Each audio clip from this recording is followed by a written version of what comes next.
I'm not seeing the chat on Facebook, so we'll come back to that later.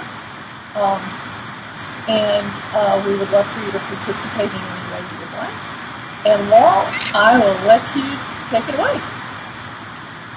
I am so glad to be here with you, Adele. So excited to be really, diving into this topic this August. I know that, we both have been on a journey of learning how to honor our bodies and build self-trust and the big impact that it's made both in our personal lives and our professional lives. So I feel like, we could share a little bit about our stories, but let's dive in somewhere else, and then maybe we'll weave our stories. Yeah, that sounds good. Yeah. So, honoring your body is home. Like, let's start here, okay? Mm-hmm. Our body is home base for this lifetime. This is where we're living. This is where we're moving our energy from. This is where we're connecting with others. And so really honoring that and coming home to feeling like, we're safe and comfortable and confident in our body is a life, it's just a game changer. It's truly a game changer. So, what comes up for you when you're thinking about honoring your body? Like, what are the main kind of hits that you get? Well, I've really had to learn this, and this is part of my story of I have a lot of energy, and I can tend to be very mental, so I just kind of ignore my body. It's like, let's just go, do everything I want to do, and I don't have to feed you all that well, and I don't have to rest, and it just kind of slammed me upside the head about 5 years ago when a dental infection that was really old just kind of made itself known, and I had a lot of fatigue, and it's been a long journey to come back. And what I was just thinking before we started was, wow, I really have learned to respect my body. So giving it the nutrition it needs, even though there's some things I wish I could eat. Resting, moving, and laughing. Really, those are the things that seem to be the most important to me. I'm so glad you said laughing, because I think that, that kind of goes back really to, I think it was the 70s. There was somebody who had a book on laughter. Norman Cousins, yes. He healed himself by watching comedies. Yeah, exactly. He healed himself from cancer by watching comedies, right? And so we know how powerful laughter is in terms of medicine. And, for me, I always think of it as being like almost like an energy purge. Like, you really have this intense energy like surge through your body when you're laughing, especially when you have a really good belly laugh. It's almost like a cleanse, a mini cleanse. Yeah, so I love that. It's interesting, Adele, that you said that for you, being more mentally oriented, you can ignore your body. I know for me, my complexity was I'm so emotional that I run a lot of emotion through my body on a regular basis, because that's how I'm oriented. And so my physical body can get really stressed and really drained by all that energy moving through it. And so I have to be careful to really honor that that's a part of who I am. I have to pay really good attention to my emotions. I know that they can be my best guidance, but they won't be if I don't have myself in good balance, right? Yeah. So how do you approach that? Because I know there are people watching this that probably go in that way as well. Yeah, I think for me it was a journey of really, learning about the basic emotions of joy, fear, anger, and the minutia around all of that, and really being able to use that language well, feel empowered by my emotions rather than disempowered by them, and that's by really being able to own them, name them, move that energy well. I get massages regularly because of that, that kind of interaction with emotion and body. Yes. I find healing monthly for me. It's kind of critical self-care. Right. Yeah. I have very strong emotions too, and I think what's helped me is to come back into my body is the art of feminine presence practices that we've both studied with Rachel Jane Gruber, which is an embodiment set of embodiment practices, and also stepping away from the emotion sometimes, because it can seem so engulfing. And whether that's through a mindfulness practice or meditation or, just taking a minute, just to bring them down. I love that. And I think with the mindfulness practice, you can get good at both watching the mental stories that go as well as the emotional stories. And yes. So that mindfulness piece is super empowering. Yeah. Cool. All right. I would like to move on if you're okay with that. Let's talk a little bit more about next idea. Sure. So how do you build trust through self-care and connection with your intuition? So I know we're probably speaking to a lot of women, and a lot of women care for a lot of other people other than themselves. And I don't know about you all, but I have many friends and relatives who feel like they have to be the director of the universe, so that, their control needs are kind of high. And if things aren't going well for other people, that's very stressful for them. And this question came up for me today is, are you selfish enough to take care of yourself? Because we know, in the airplane, you put your face mask on first, but in everyday life, the statistics of people who care for others, like an elderly parent, for instance, they're not great on, or elderly spouse, they're not really good on the longevity of the caretaker. So if we're not trusting ourselves and trusting that we can take care of our body, and like you, taking the time and spending the money every month to have a massage, and I know you probably have movement practices, and you eat well, and you just got back from vacation, so you're taking care of yourself. And I think that does build trust when I trust myself to take care of my body. And the body is the intuition. Dr. Candace Pert wrote, I think she had an audio series about that. It's every part of the body has an intelligence, and that's where your intuition is. It's in the 95% that's in your body, not the 5% that's in your cognitive brain, in your left brain in particular. So letting your body speak to you is a very wise thing to do, because it will tell you some straight answers that are really helpful. So how about you? How do you relate to self-care and intuition for me can be a more subtle form of communication. And so, for our ability to read the subtleties of our intuition and the way that it's speaking to us, we really have to have the other noise kind of quieted down. And a lot of the noise comes from, having stories run through our mind that aren't resolved, having emotions that are built up and that aren't expressed and made peace with. The basics like you were talking about, not having good food, not having enough rest, overly taking care of others and worrying about that rather than really being here at home and feeling comfort here. I feel like, for me, one of my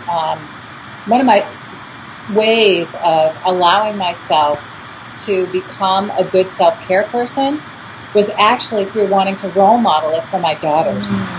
I realized that I was teaching them through my behavior.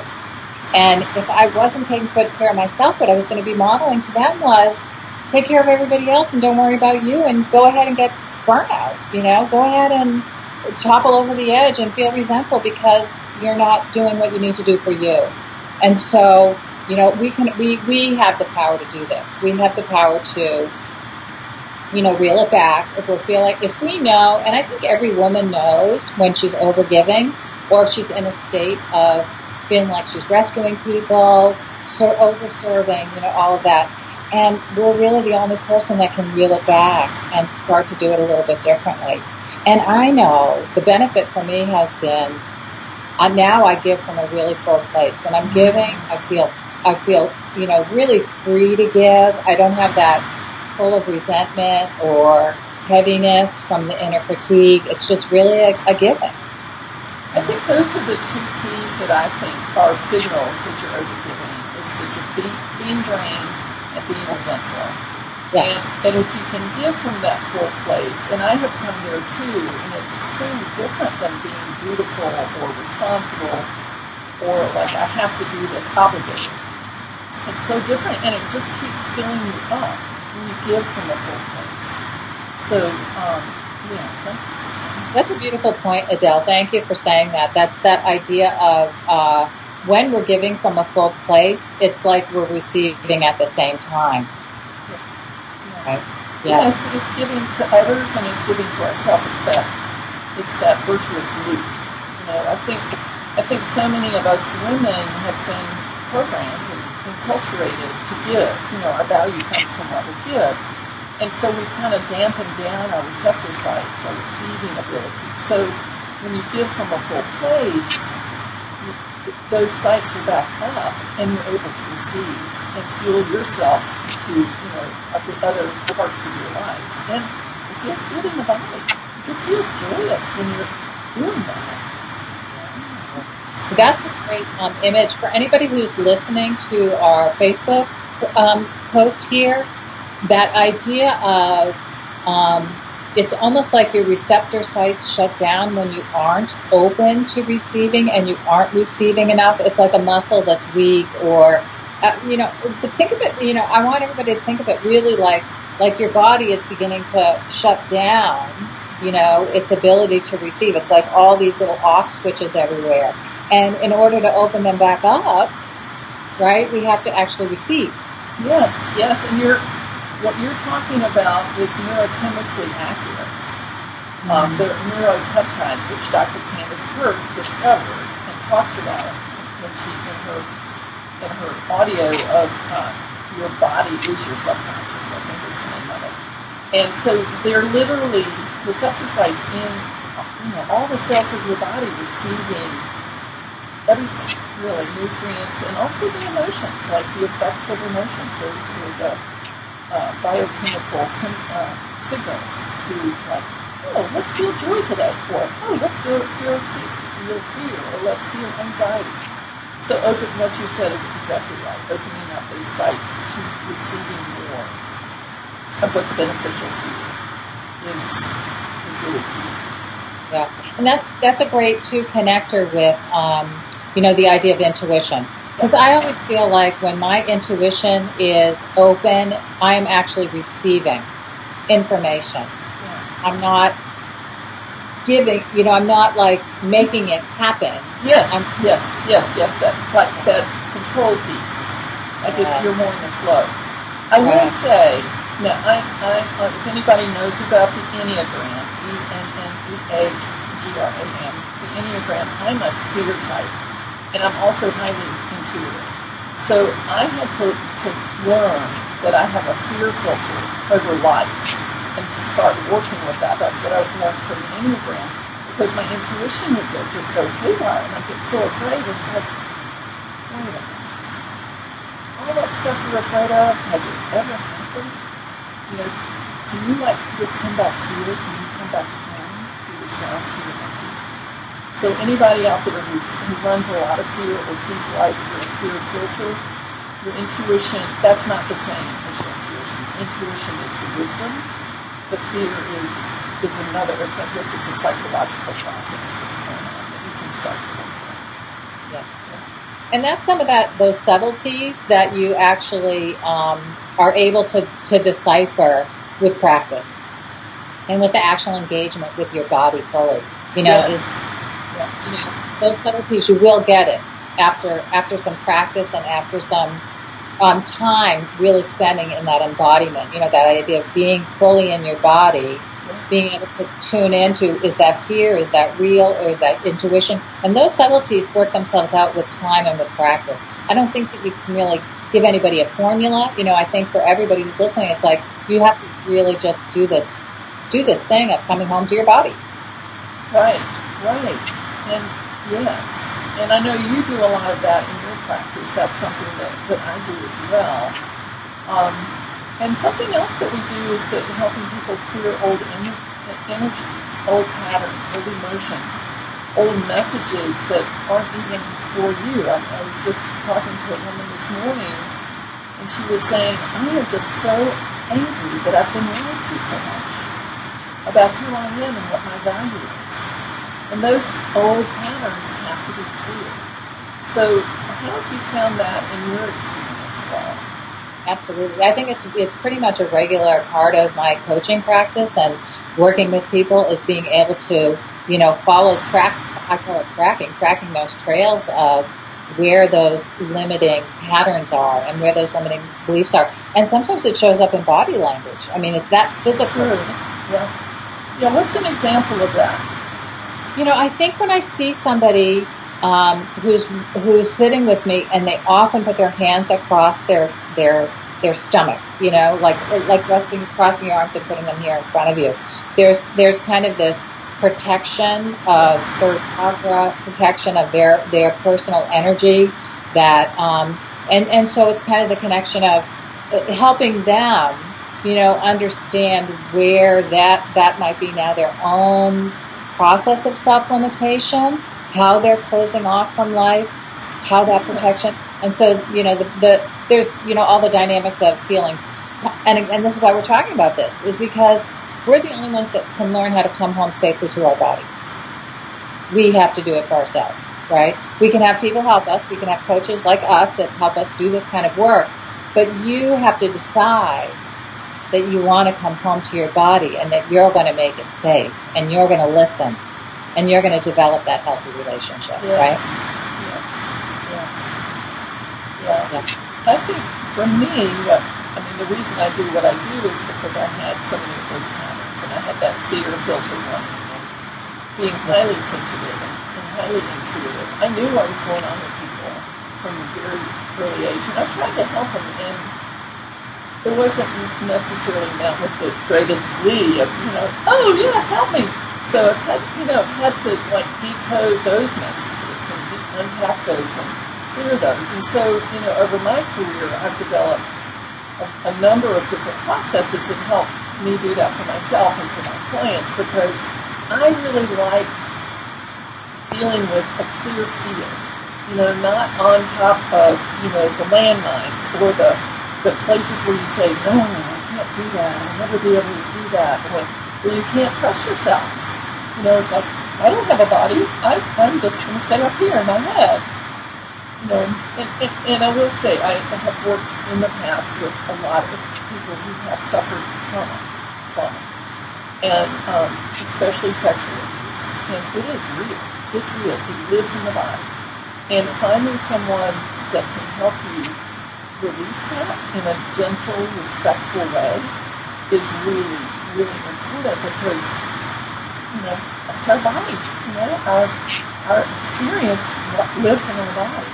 So that's why it's very important to me to, in the work I do for my clients and for myself, is to create that clear field where you can decide, oh, okay, I'm not held back by that, so now what do I choose? Yeah, that's great. That's great. So let's leave everybody with maybe some questions and I feel like that opened the door too of the idea where, how do we begin to improve, let's say, our relationship with our body and coming home and building the self-trust that leads to confidence and peace and joy and really that healthy relationship that most of us yearn for. And I think what I felt like part of what you're sharing is, if you have a history of trauma or you have a history that where your relationship with your body has been compromised, just start with taking an inventory of what's happened, looking at what the past is, and then making a commitment to just start to address it with some good help. Yeah. So you had some questions for us to leave us with. Is that right? Yeah. So I think that as we start to think about how do we develop more self-trust and how do we come home to body in a way that feels really good, what are some of the clues that might bring us along the trail of the stumbling blocks or the limitations that we have. So one of the questions is, how do you ignore what you need? When are you feeling needy? Right? If you're feeling needy, it's a clue that you aren't really in the self-care practice that you probably need to be in. So give us a real simple example. Do you have one? I'd say, let's do really simple. Let's go to the real basic, is listen to yourself. If you're always complaining about being tired, okay, and you need more rest, you need more rest, you need more rest, what can you do to take care of yourself? I mean, the question sounds obvious, but many of us aren't doing it. Right, we're ignoring the body, and the one that came to me is I have a dear friend who's very successful, and whenever I talk to her, she's like, I haven't eaten all day. It'll be like 4 o'clock in the afternoon. It's like, and she's really hungry. It's like I gotta go. It's like, so the pace that she lives at, she keeps not feeding herself. Yeah. So another way to begin to address for yourself, or find what's going on for you, is notice when you feel resentful. Okay? If you're feeling resentful, it's really anger. It's anger gone underground, and we want to be able to look at that anger directly and say, what's not happening in your life that you need happening?